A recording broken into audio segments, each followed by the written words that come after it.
So the chapter running on is mineral nutrition, और हम जो है इस चैप्टर के एंड की तरफ या क्लाइमैक्स की तरफ पहुंच चुके हैं।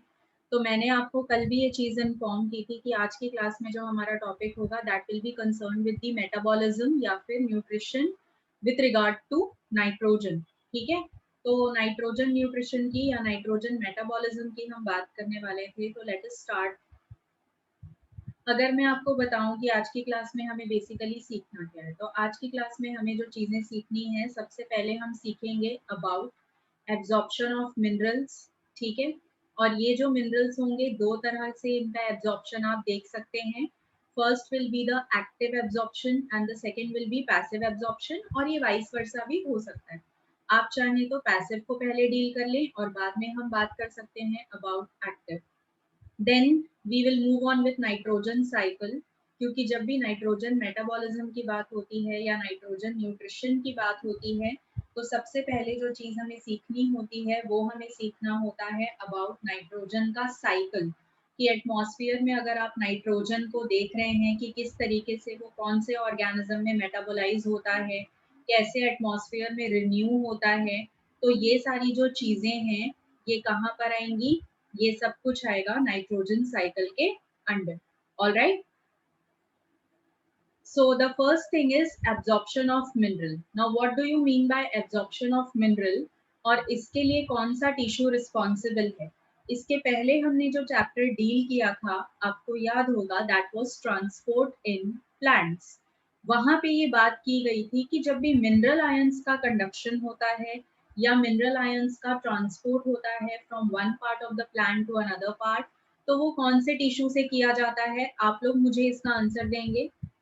Which type of tissue is responsible for the conduction of mineral ions? Which tissue is responsible? Okay, चलिए। जो टिश्यू यहाँ पे रिस्पॉन्सिबल होता है, मुझे पता है कि सभी लोगों को ये मालूम होगा कि the tissue responsible is xylem.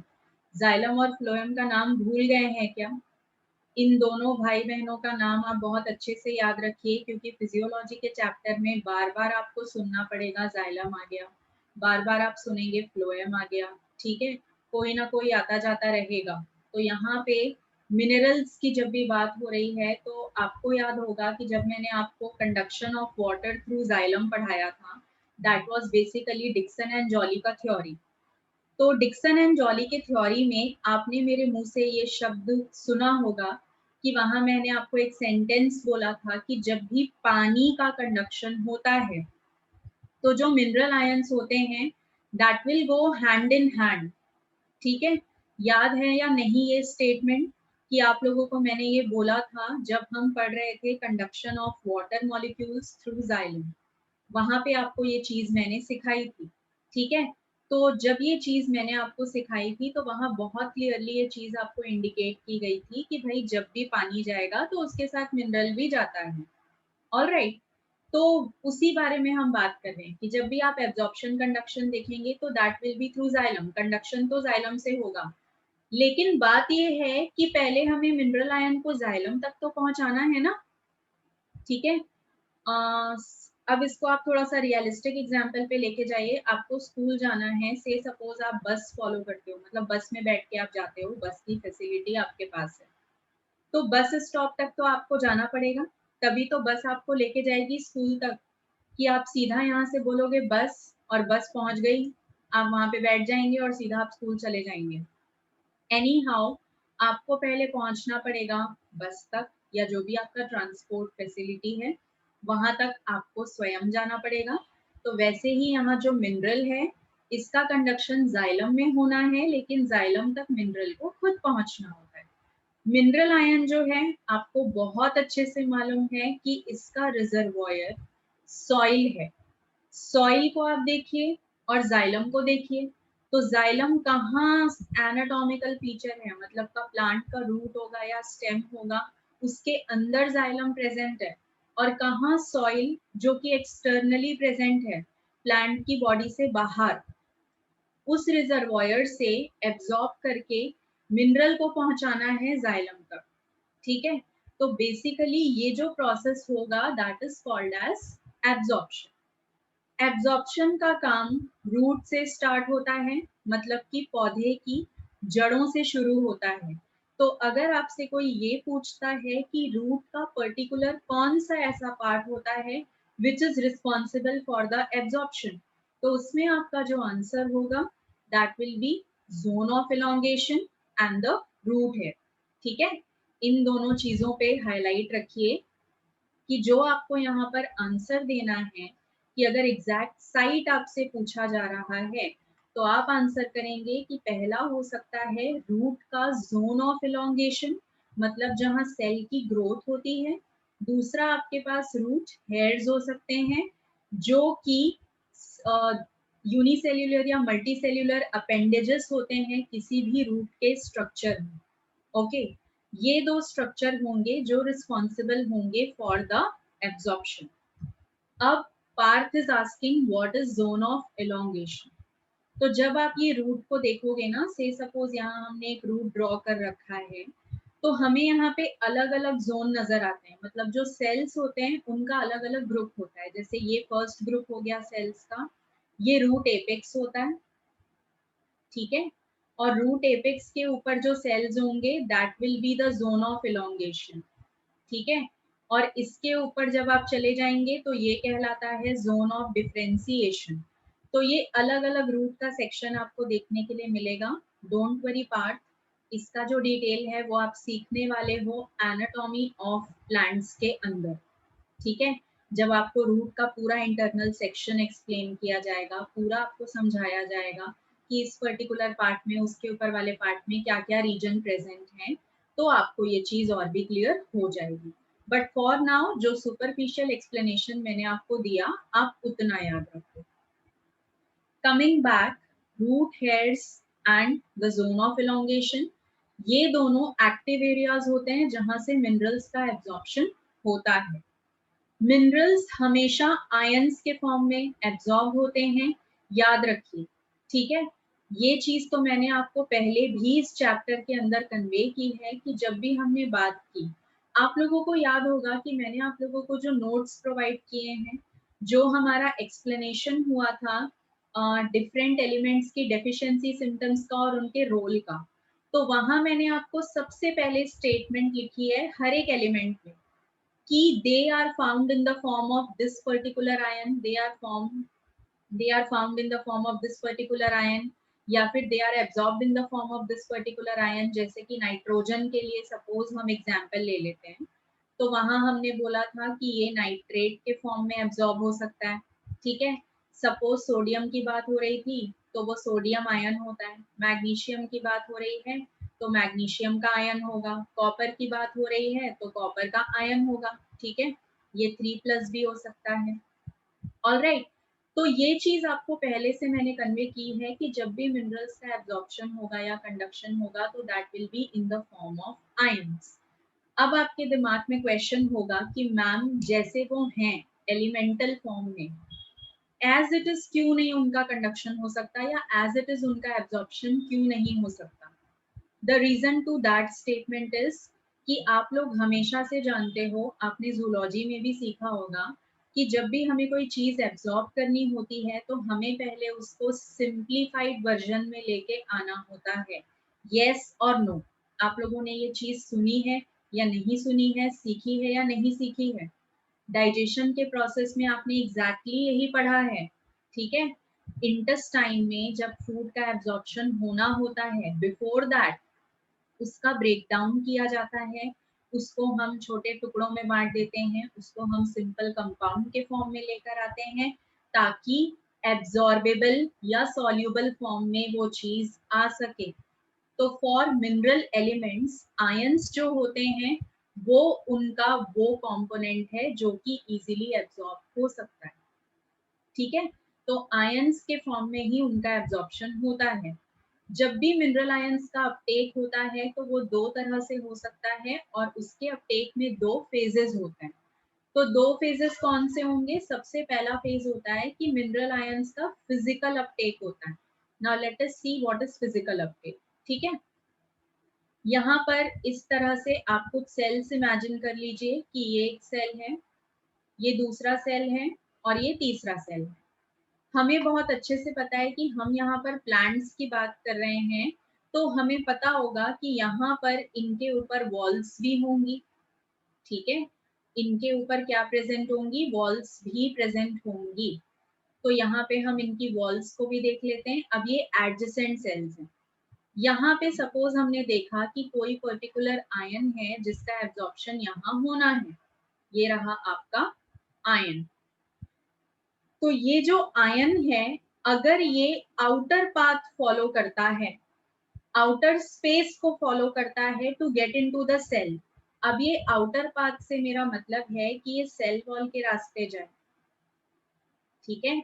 हमारा सीधा-सीधा मीनिंग क्या है कि ये सेल वॉल के रास्ते से अपना इफ्लक्स या इन्फ्लक्स करे, तब ये जो मूवमेंट होगी, आपको बहुत अच्छे से पता है कि मूवमेंट वॉल टू वॉल होगी। और जब भी वॉल टू वॉल ट्रांसपोर्ट होता है तो that is called as apoplast. आपको ये चीज तो लास्ट चैप्टर में सिखाई गई थी, ठीक है?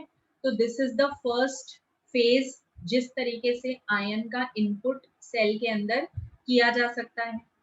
अगर हम सेकेंड फेज को देखें तो सेकेंड फेज अब आप समझ ही गए होंगे कि क्या होता है। Second phase is called as metabolic update, ठीक है? तो जब मेटाबॉलिक अपटेक की बात हो रही है तो वहां पे ऑब्वियस सी बात है कि जब आप यहाँ सेल्स कंसिडर करोगे, दीज आर द सेल्स, ठीक है? तो हमें पता है कि ये जो सेल्स होते हैं इनके बीच में साइटोप्लाज्मिक ब्रिजेस बनते हैं। ऑलराइट, हमें बहुत अच्छे से पता है कि इन सेल्स के बीच में साइटोप्लाज्मिक ब्रिजेस का फॉर्मेशन होगा। तो अगर साइटोप्लाज्मिक ब्रिजेस का फॉर्मेशन हुआ, जिसको कि आप टर्म देते हो प्लाज्मोडेस्माटा, तो आपका जो ट्रांसपोर्ट है वो ट्रांसपोर्ट किस तरह का हो जाएगा? वो ट्रांसपोर्ट हो जाएगा साइटोप्लाज्म टू साइटोप्लाज्म, एक सेल के साइटोप्लाज्म से दूसरे सेल में, दूसरे के साइटोप्लाज्म से तीसरे में। तो ये इनर स्पेस को ऑक्यूपाई कर रहा है अपने फ्लो के लिए। तो this type of method of transport is called as symplast, ठीक है? इसको हम क्या कहते हैं? इसको हम कहते हैं सिम्प्लास्ट। ऑलराइट, अब ये जो आप देख रहे हो, आयंस का अंदर आना या आयंस का किसी सेल के बाहर जाना, this is movement of ions. और जब भी आयंस की मूवमेंट होती है तो उसके लिए जो टर्मिनोलॉजी यूज किया जाता है that term is flux.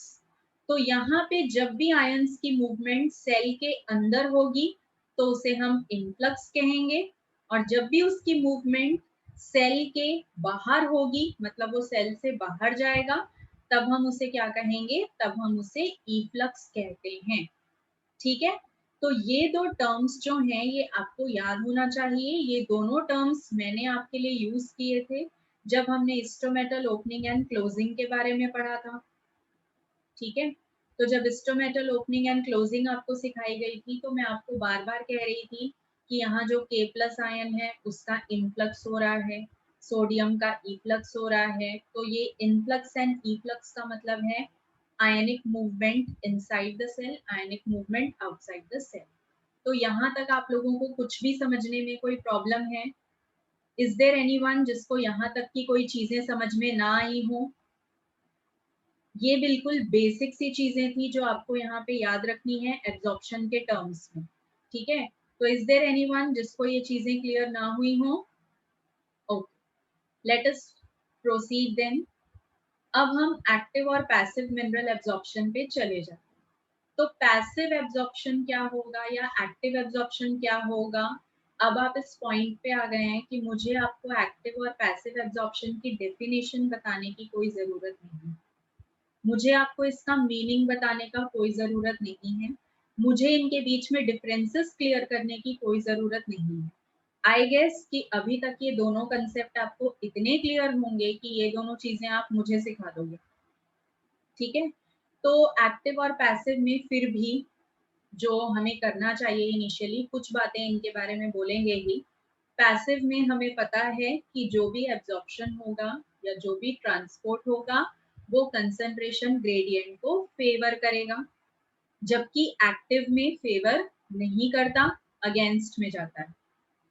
Passive absorption की अगर हम बात करें तो क्योंकि चीजें कंसंट्रेशन ग्रेडियंट के फेवर में जा रही हैं, तो there is no requirement of extra expenditure of ATP, या एटीपी रिक्वायरमेंट ही नहीं है। एक्स्ट्रा मॉलिक्यूल क्या, आपको एटीपी का मॉलिक्यूल रिक्वायर्ड ही नहीं है। जबकि अगर आप एक्टिव ट्रांसपोर्ट की बात करेंगे तो वहां पे क्योंकि चीजें उल्टा फुल्टा पाथवे लेके जा रही हैं, कंसंट्रेशन ग्रेडियंट के फेवर में नहीं जा रही हैं, तो वहां एक्स्ट्रा एनर्जी लगती है in the form of ATP. ये बेसिक सा डिफरेंस यू ऑल नो। तो हमें बस मेथड्स देखने हैं कि पैसिव मिनरल एब्जॉर्प्शन कौन कौन से तरीकों से हो सकता है, एक्टिव मिनरल एब्जॉर्प्शन कैसे हो सकता है। तो coming back to the passive, सबसे पहला and commonest method is diffusion. ठीक है, अब डिफ्यूजन अगेन आप लोगों को ट्रांसपोर्ट इन प्लांट्स में इतना क्लियर होगा कि आप मुझे पढ़ा देंगे कि व्हाट इज डिफ्यूजन, बट फिर भी डिफ्यूजन क्या होता है, जिसमें कोई भी मॉलिक्यूल मूव करता है from a region of higher concentration gradient to a region of lower concentration gradient. Usually, diffusion is defined for gases and the liquids. When we talk of liquid diffusion, then the term used is osmosis. Clear? You all know that. तो diffusion यहाँ पे passive हो सकता है या तो facilitated हो सकता है। The only difference between passive and facilitated diffusion is, क्या डिफरेंस है आप मुझे बताएंगे, what is the difference between passive diffusion and the facilitated diffusion? इसकी बात हमने शुरू की थी प्लाज्मा मेम्ब्रेन के टाइम पे, फिर हमने इसको पढ़ा ट्रांसपोर्ट के टाइम पे, और अब हम वापस इसको पढ़ रहे हैं। Exactly, very good Kunal and very good Dev, बिल्कुल करेक्ट आंसर है। The only difference between passive diffusion and facilitated diffusion is carrier proteins. ठीक है, yes, very good Poonam. The only difference is proteins का प्रेजेंस। तो ये जो कैरियर प्रोटीन्स होते हैं, अगर ये किसी भी आयन को आने जाने के लिए फैसिलिटी देते हैं तो वो फैसिलिटेटेड डिफ्यूजन। अगर कैरियर प्रोटीन रिक्वायर्ड नहीं है तब वो कौन सा डिफ्यूजन होगा, पैसिव डिफ्यूजन, क्योंकि वो बिना किसी स्पेशल प्रोटीन की मदद के हो रहा है। ठीक है, तो ये डिफरेंस होता है between active and passive. Usually water का मॉलिक्यूल, सोडियम का आयन, ये सब अंडरगो करते हैं डिफ्यूजन का process. Alright, next is mass flow method. Mass flow method का मीनिंग तो और भी आसान है। अब याद करो कि आज की क्लास जब शुरू हुई तो मैंने आपको क्या क्या बताया मिनरल्स के बारे में। मैंने आपको क्या क्या बताया मिनरल्स के बारे में। सबसे पहला चीज मैंने आपको क्या बताया था, आप लोग ही चीजें रिकॉल करेंगे क्योंकि इसका आंसर तो ऑलरेडी मैंने क्लास का जो इंट्रोडक्शन आपको एक्सप्लेन किया, आज का सबसे पहला जो टॉपिक, वहीं पे था इसका एक्सप्लेनेशन मास फ्लो का। तो आप लोग मुझे बताइए कि सबसे पहले मैंने आज क्लास में क्या बताया कि जो मिनरल्स होते हैं उनका कंडक्शन कौन सा टिश्यू करता है, यही बताया था।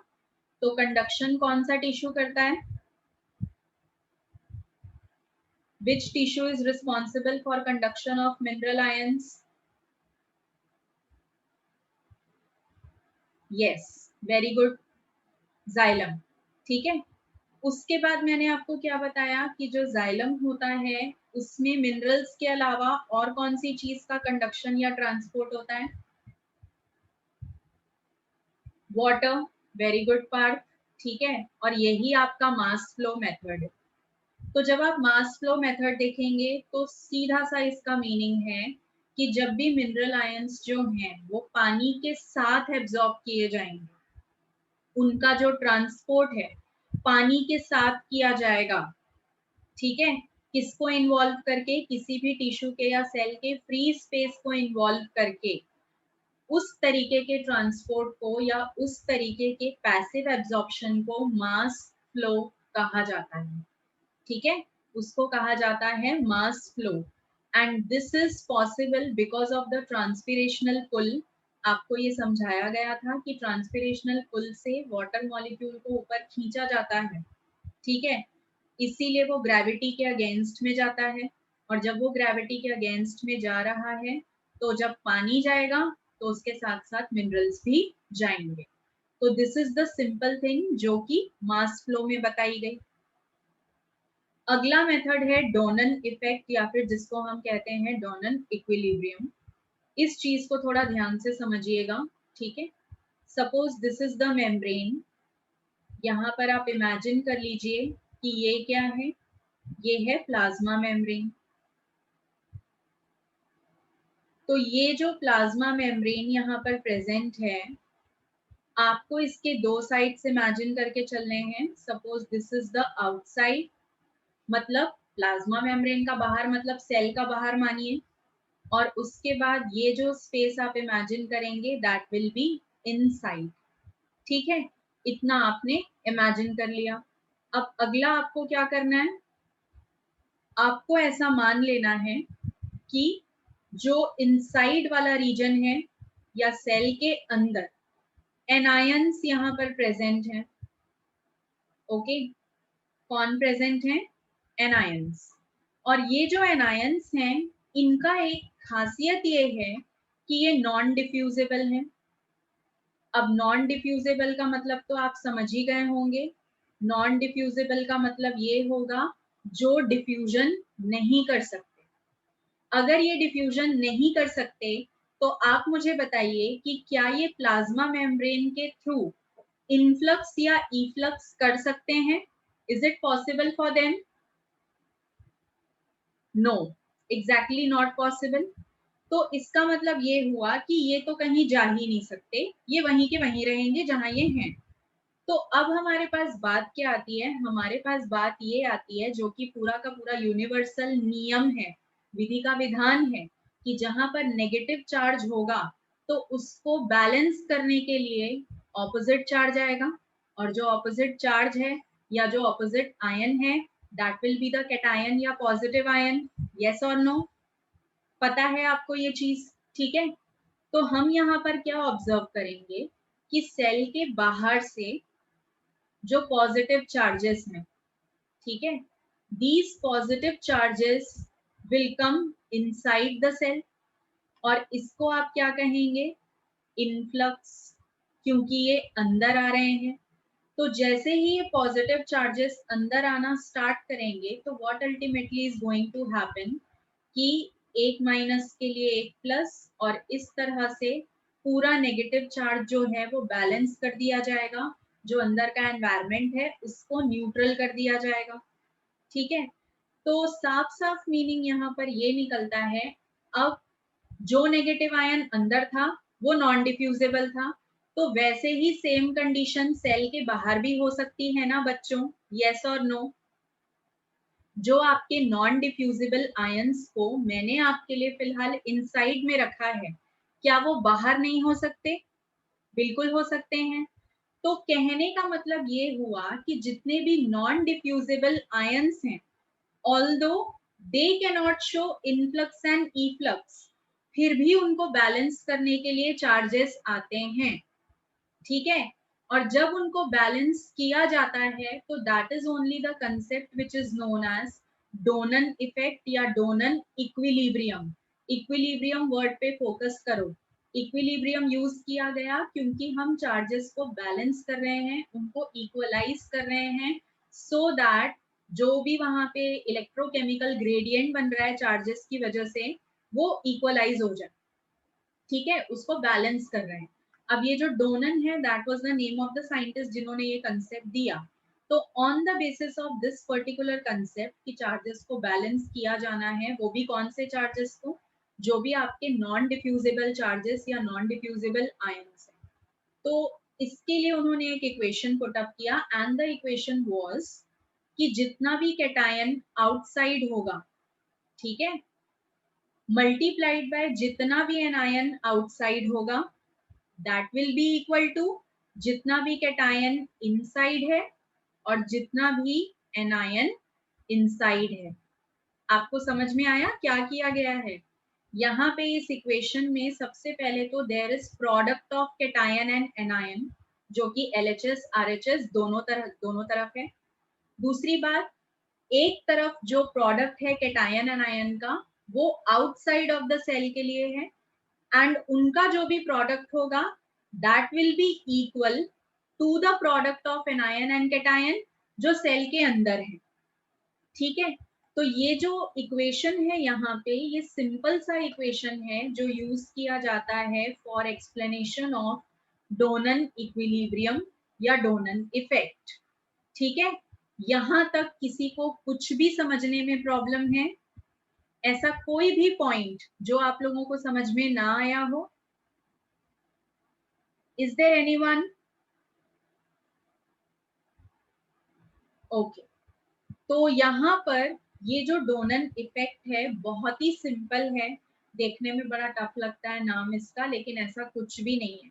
आपको बस इतना याद रखना है कि सबसे पहली चीज कि ये जो डोनन इफेक्ट या इक्विलिब्रियम है ये किसके लिए डिफाइंड है? This is defined for non diffusible ions जो कि मूवमेंट नहीं कर सकते भले ही मेम्ब्रेन कितना ही परमिएबल हो जाए। अब जब ये मूव नहीं कर पाएंगे, ये डिफ्यूज नहीं हो सकते, तो इनको बैलेंस करने के लिए दूसरा चार्ज तो जरूर आएगा। तो in that very case what is going to happen कि ये जो नॉन डिफ्यूजिबल कंडीशन है इनसाइड आउटसाइड सेल के दोनों तरफ पॉसिबल है, दोनों तरफ चार्जेस को बैलेंस करना होगा। तो उसके लिए ये इक्वेशन आपको याद रखनी है। इक्वेशन कौन सी होगी कि जितना भी कैटायन एनायन का प्रोडक्ट सेल के बाहर होता है उतना ही कैटायन और एनायन का जो प्रोडक्ट है वो सेल के अंदर भी होगा। तो this was about Donnan effect. अब इसको हम पैसिव क्यों कह रहे हैं? कोई मुझे रीजन दे सकता है कि हमने डोनन इक्विलिब्रियम को या डोनन इफेक्ट को पैसिव एब्जॉर्प्शन के अंडर क्यों पढ़ा? हमने इसको एक्टिव के अंडर क्यों नहीं पढ़ा? आप मुझे बता सकते हैं? Anyone? Okay, yes, because of concentration gradient. ठीक है, बिकॉज ऑफ कंसंट्रेशन ग्रेडियंट। अब यहाँ पे क्योंकि आयंस की बात हो रही है, चार्जेस की बात हो रही है, तो आपका जो प्रॉपर टर्म होगा वो होगा इलेक्ट्रोकेमिकल ग्रेडियंट, क्योंकि यहाँ पे इलेक्ट्रॉन्स प्रोटॉन्स का अंतर होता है। ठीक है, तभी तो आयंस क्रिएट होते हैं। तो the perfect term used will be the electrochemical gradient, otherwise अगर आप कंसंट्रेशन ग्रेडियंट भी कहते हैं तो डजंट मैटर। लेकिन आपको पता है कि कंसंट्रेशन आयंस का होगा तो इलेक्ट्रोकेमिकल ग्रेडियंट है, उसमें कोई नई बात नहीं है, तो कंफ्यूज मत हो जाइएगा। Alright, so this is about Donnan effect या इक्विलिब्रियम। अगली जो बात हमें करनी है that will be about ionic exchange. अब यहाँ पे जो आयनिक एक्सचेंज होता है that is between the cells of the root और जो एक्सटर्नल मीडियम है मे बी सॉइल। तो ये जो एक्सचेंज होता है ये किस तरीके से होता है? ये होता है कि जो हाइड्रोजन आयंस होते हैं उनका एक्सचेंज कैटायंस के साथ होगा। अब देखो लॉजिक समझो, यहाँ पे जो हाइड्रोजन आयन होता है वो H+ है, आपको मालूम है, और जितने भी कैटायंस होते हैं उनका भी चार्ज पॉजिटिव है। तो जो एक्सचेंज होता है ना वो एक्सचेंज कैटायन का कैटायन से ही होगा, एनायन का एनायन से ही होगा, याद रखो। ठीक है, एनायन का कैटायन से नहीं हो सकता, क्योंकि अगर आपने किसी कैटायन को हटाया तो उसका काम दूसरा कैटायन ही कर सकता है, उसका काम एनायन नहीं कर सकता। ठीक है, वैसे ही यहाँ पे अगर हाइड्रोक्सिल आयन है दैट इज OH-, तो इनका जो एक्सचेंज है, या फिर आपका जो बाइकार्बोनेट आयन है दैट इज HCO3-, तो इनका एक्सचेंज हमेशा नेगेटिव आयंस के साथ होगा, याद रखिएगा इस बात को। ठीक है, तो आयनिक एक्सचेंज जो यहाँ पे होता है that is possible by 2 methods. सबसे पहला मेथड क्या होता है? सबसे पहला मेथड कि रेस्पिरेशन के टाइम पे जो कार्बन डाइऑक्साइड बनती है, ठीक है, ये पानी के साथ डिसॉल्व हो जाएगी, मतलब वाटर के साथ ये रिएक्ट करेगी। जब ये वाटर के साथ रिएक्ट करती है तो ये बनाता है H2CO3। ओके, अब रिमेंबर मैं आपको एक्सप्लेन कर रही हूँ, इक्वेशन बैलेंसिंग आपको आती है कि नहीं आती है? इक्वेशन बैलेंसिंग बच्चों, इक्वेशन बैलेंसिंग आती है या नहीं सभी को?